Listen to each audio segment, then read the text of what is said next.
On the court, all stars make assists look easy. Behind the back, no look, or off the backboard, they're dropping dimes nonstop.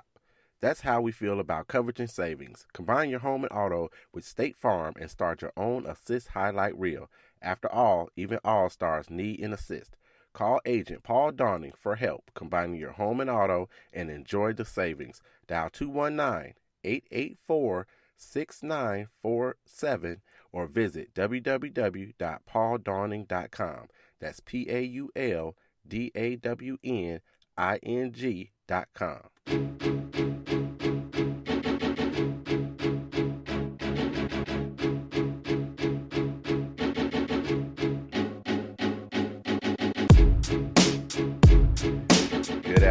Good afternoon, and welcome to the 800 Credit Score Man Show. I am your host, Kevin King. He is I, and I am him, the 800 Credit Score Man himself. And again, thank each and every one of you for coming in and listening to the show.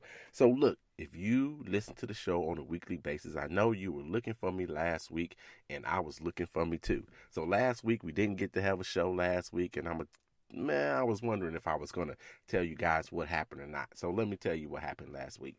So last week, I'm preparing the studio. I'm getting ready to do my thing. And I put my mic out and I plug it up and do all of the things that I need to do to get the show started, right?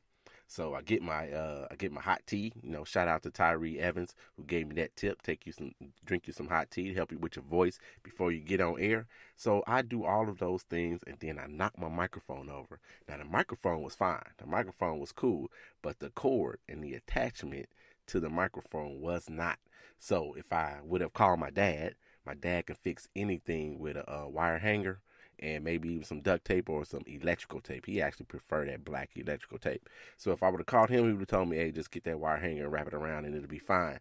So unfortunately, it wouldn't work for me. So the connection wouldn't work, and Best Buy is a little ways away. So I wasn't able to get on the air as of last week. So I apologize to you guys if you were out looking for me last week. But I'm back this week, and I'll be back every week from now on Saturdays, 1:30 Central Standard Time. And so you guys tune in so we can talk about how to help you improve your credit scores. Increasing your credit scores helps lower the interest rates that you pay, and it saves you money at the end of the day. So what are we going to talk about today? Today we're going to get into a few things, all right? So first we have a very good question of the day. It comes from Kiara.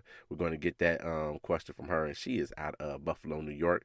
We're going to get that question of the day from her, but then we're also going to talk about several things that you may be thinking about. So I've talked a little bit before about what's on your credit report, what's not on your credit report, what helps you, what doesn't help you. So we'll go into that a little bit about what's on your credit report, what's not. And then we're going to talk a little bit about tax time. It's tax time. You're getting a lump sum back, hopefully. You've already gotten your W-2, and if you haven't gotten your W-2, it's on the way because by law, companies have to mail them out by the end of January. So if you haven't gotten it already, it's coming, and I'm sure you'll be running to go ahead and get your taxes done. So we're going to talk about what should you actually do with your tax refund. If you've got some outstanding collections out there or anything that you need to pay off or pay that debt down, because what do we talk about all the time? Debt utilization. If you need to do some of those things, then it's going to be imperative that you use your tax refund in the correct way to make sure that everything works out perfectly for you.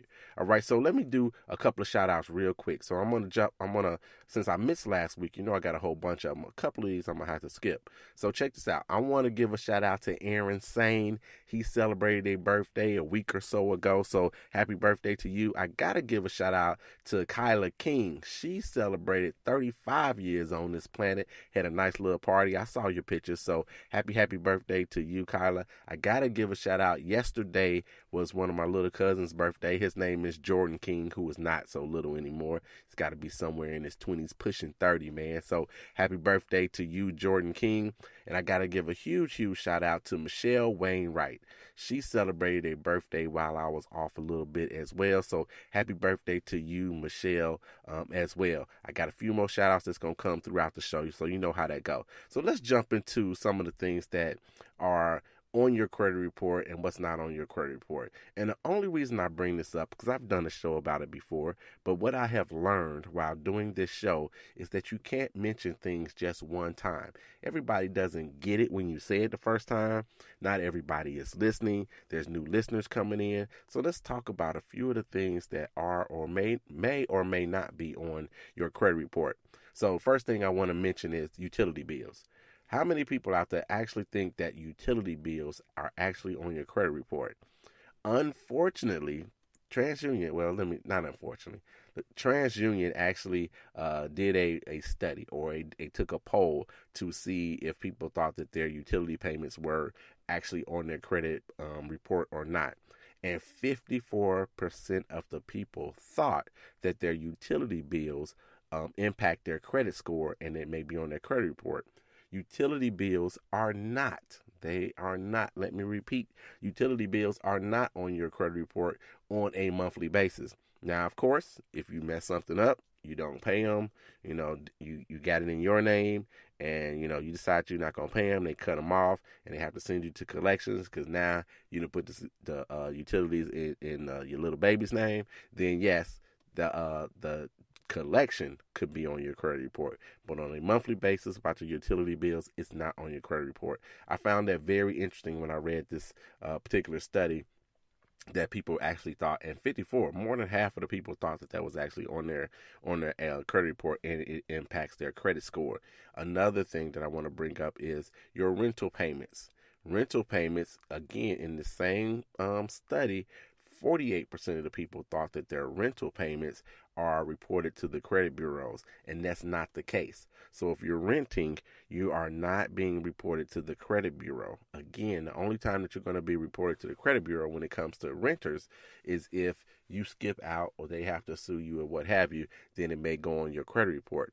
Now, maybe one of the savings grace, because I would imagine that landlords and companies that have a lot of properties would find a way around this, but as of July of 2017, judgments are no longer going on your credit report.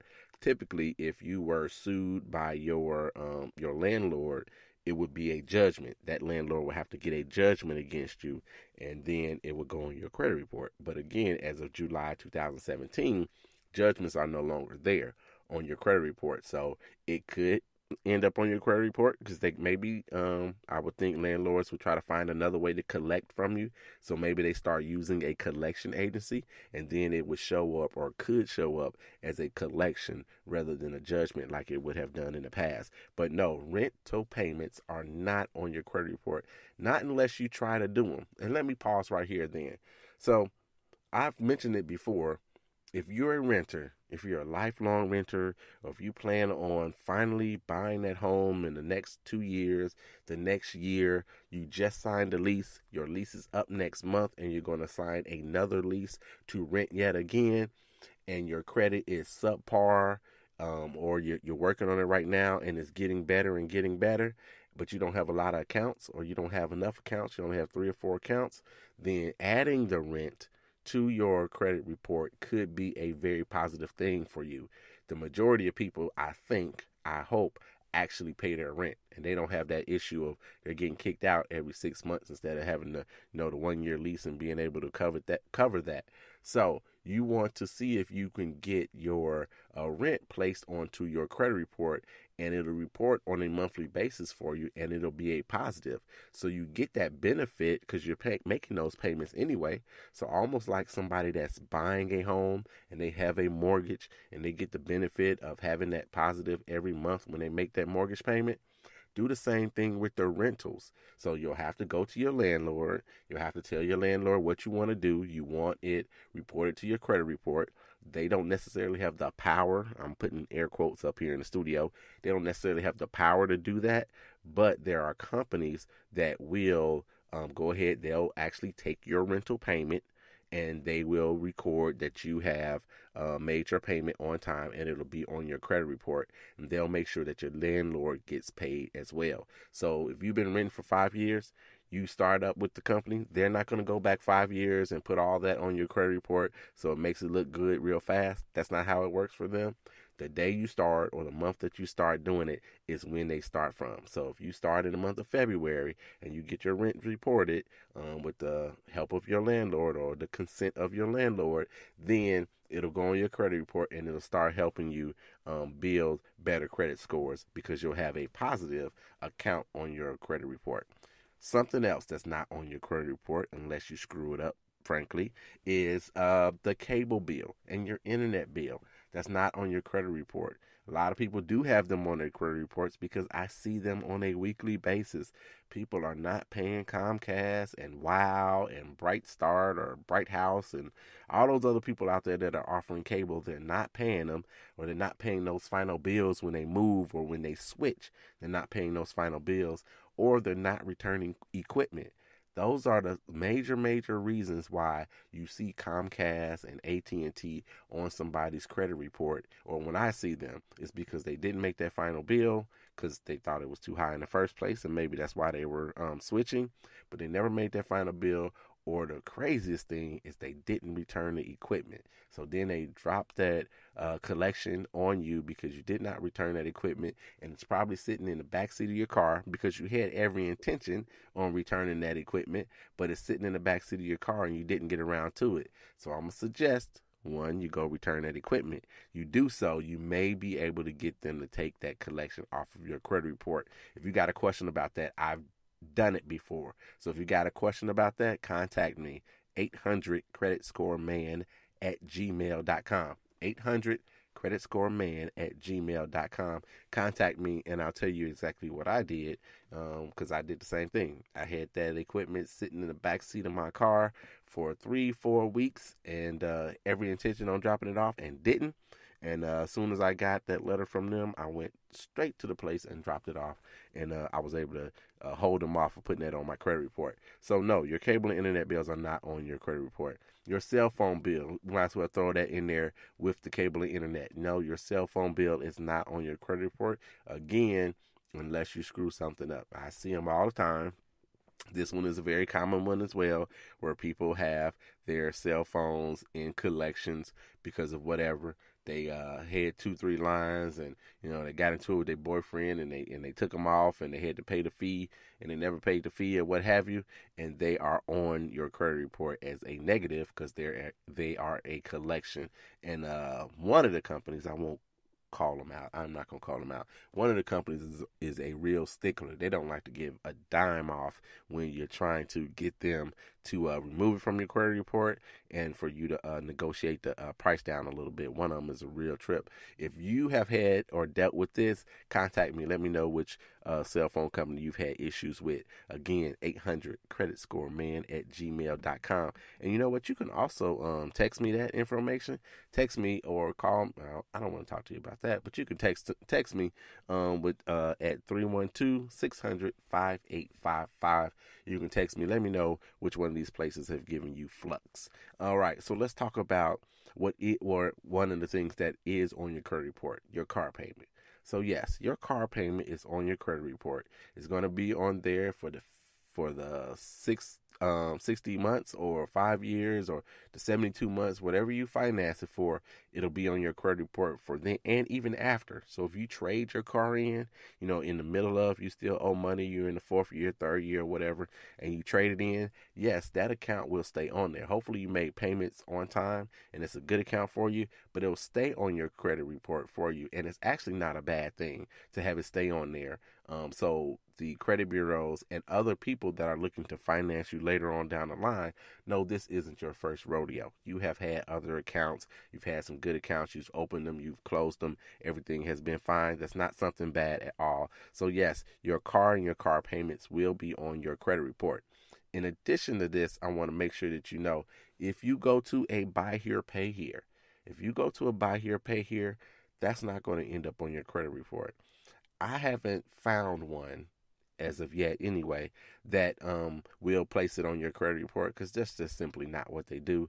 They collect those payments right there in their little corner lot and what have you. So those things are typically not on your credit report. So if you're looking to get a car and you're thinking, hey, if I get one from here, then it's going to help me and help my credit report, that's not necessarily the case.